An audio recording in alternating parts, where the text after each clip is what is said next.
Now, on the first video, if you were following my timeline, I was doing a little driving for dollars after work. So just to give you an idea of what driving for dollars is, let me just conceptualize it for you to understand why exactly I'm doing this. Wholesaling, make it very simple, is you got two motivated individuals. You have a motivated buyer, typically an investor. In a lot of cases, it can be homeowner, someone that's going to be owner occupied. But a lot of cases, it's an investor. Whether it's a hedge fund, whether it's a real estate investment trust, whether it's a landlord, whether it's just a group of investors, they're intentional about buying houses in certain areas. Pretty much no matter what the area is, there's investors looking to invest in that property for whatever reason. All investors have different levels of what they consider is what their price range is, what is it they're looking for, and what they're trying to do. Okay.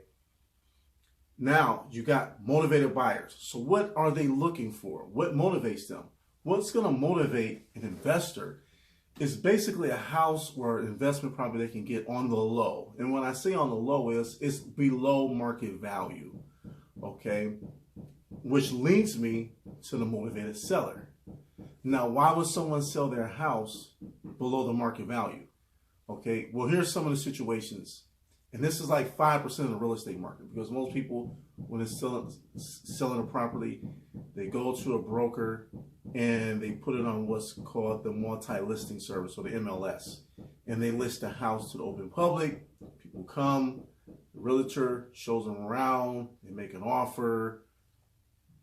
It has to go through inspection, maybe a mortgage involved, earnest money deposit.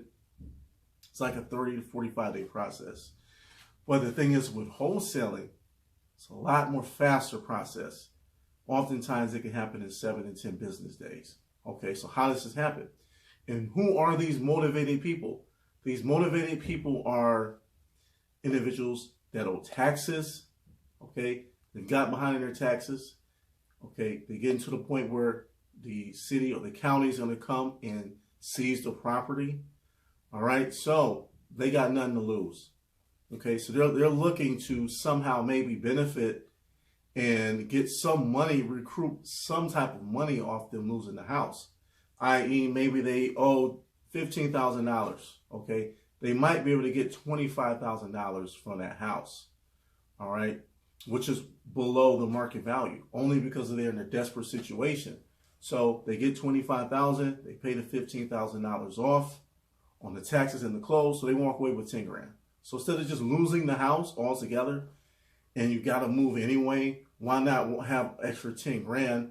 It's not a lot, but it's something for you to possibly go towards getting another house, or it's giving you time to get yourself together to move on, but you avoided just losing it. Okay. Second is pre-foreclosure. Okay, you've gotten behind on your mortgages. You're more than 30 or 60 days late on your mortgage. For whatever reason, lost a job, sickness, whatever the case may be, you can't pay your mortgage anymore. And you don't want a foreclosure on your credit report. So it would be nice if you're in the right financial situation and if it makes sense to possibly unload it. But it's kind of hard to put on the MLS sometimes because of the time. All right, you need something to happen very quickly, something to happen within the next 7 to 14 days. You got to get out the house. You need money fast. So that's where that investor comes into play, who's looking for a house just like the one you got, and they're coming with cash to get you out of that situation. Okay, it could be a divorce.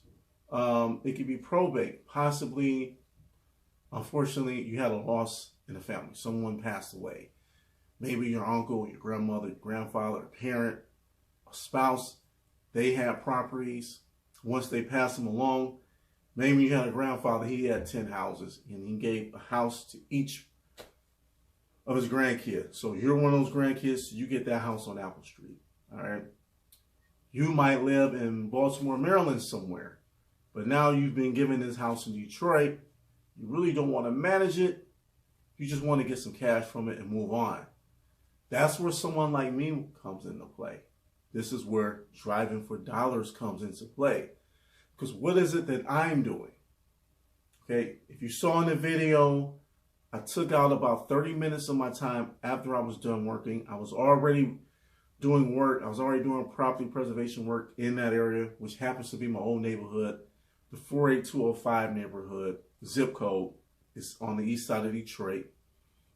I took about 30 minutes to drive through that neighborhood, and I'm driving for dollars. It's called driving for dollars is because I'm looking for a wholesale deal.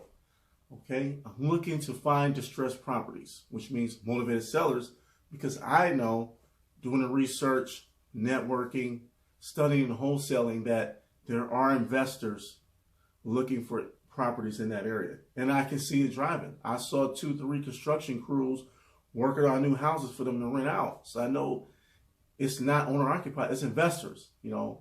So there are people buying in that area. Okay, so it's my job to find out who owns that house, talk to them, set up an appointment, and see if we can possibly make a deal with that potential investor. So I'm driving through neighborhoods. What is it exactly that I'm looking for? Okay, so on the next video, we're going to talk about exactly what is it that you're supposed to be looking for when you're actually doing driving for dollars and where you should be doing it.